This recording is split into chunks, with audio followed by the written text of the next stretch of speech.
Vero, Habe mama, njoo na naja. mazungumzo na wewe kidogo.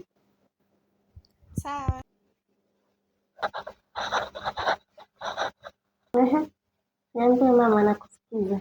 Yes, anawaambia utaendelea kukaa hapa mpaka lini?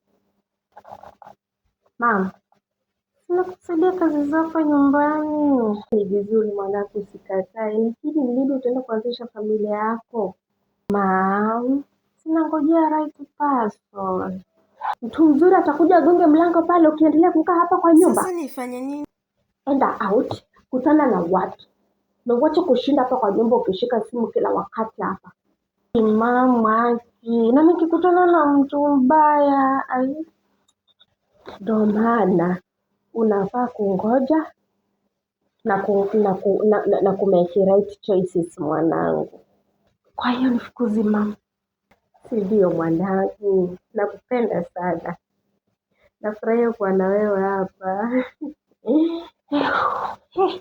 Asante mama, najua unanipendeaga mazuri kabisa mwanangu, hata kama uko na umri gani bado ni mtoto wangu. Asante mama, nakupenda. Nakupenda sana mwanangu. Haya, enda ukaendelea na shughuli zako, mimi acha niendelee kuchambua mbaazi hapa. Aya, sawa mama.